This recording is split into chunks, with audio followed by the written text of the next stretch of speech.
আসসালামু আলাইকুম ওয়া রাহমাতুল্লাহি ওয়া বারাকাতুহু। সুপ্রিয় দর্শক মণ্ডলী, আশা করছি আপনারা সবাই মহান আল্লাহ রাব্বুল আলামিনের অশেষ মেহেরবান ও দয়ায় ভালো আছেন।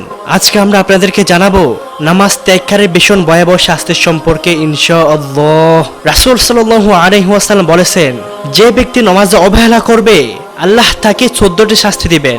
দুনিয়াতে 5টি, মৃত্যুর সময় 3টি, কবরে 3টি, কবর থেকে উঠানোর সময় 3টি। তাহলে চলুন সেগুলো শুরু করা যাক। ভিডিওটি শেষ পর্যন্ত দেখবেন, কারণ নামাজ ত্যাগ করলে যে ভীষণ ভয়াবহ শাস্তি ভোগ করতে হবে সেই শাস্তি সম্পর্কে সকল মুসলিমেরই জানা দরকার।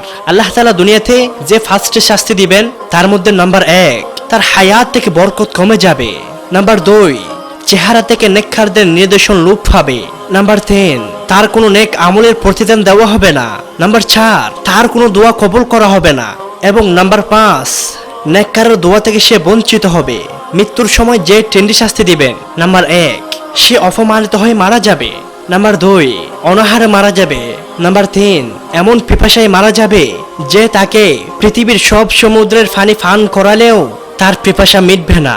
কবরে যে 3টি শাস্তি দিবেন, নাম্বার 1, কবর সংকীর্ণ হয়ে এত জোরে চাপ দিবে যে তার ফাজরের একদিকের হাড় অন্যদিকে ঢুকে যাবে। নাম্বার 2, কবরে আগুন ভর্তি করে রাখা হবে। আগুনের জ্বলন্ত কয়লায় সে 1.5 রাত জ্বলতে থাকবে। নাম্বার 3, তার কবরে এমন বিষধর ভয়ঙ্কর সাপ রাখা হবে যা তাকে কিয়ামত পর্যন্ত দংশন করতে থাকবে। কবর থেকে উঠানোর সময় যে 3টি শাস্তি দিবেন তার মধ্যে নাম্বার 1, কঠোরভাবে তার হিসাব নেওয়া হবে। নাম্বার 2, আল্লাহ তাআলা তার উপর রাগান্বিত থাকবেন। নাম্বার 3, তাকে জাহান্নামে নিক্ষেপ করা হবে। অপর এক বর্ণনায় আছে, বিচার দিবসে তার কপালে 3টি কথা লেখা থাকবে। নাম্বার 1, হে আল্লাহর হক নষ্টকারী। নাম্বার 2, হে আল্লাহর অভিশপ্ত।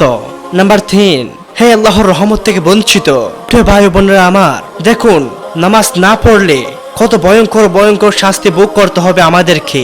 আল্লাহ তাআলা আমাদের সকলকে যেন নামাজ আদায় করার তৌফিক দান করুন এবং এই সমস্ত আযাব থেকে সকল মুসলিম উম্মাহকে হেফাজত করুন। আমিন ইয়া রাব্বাল আলামিন।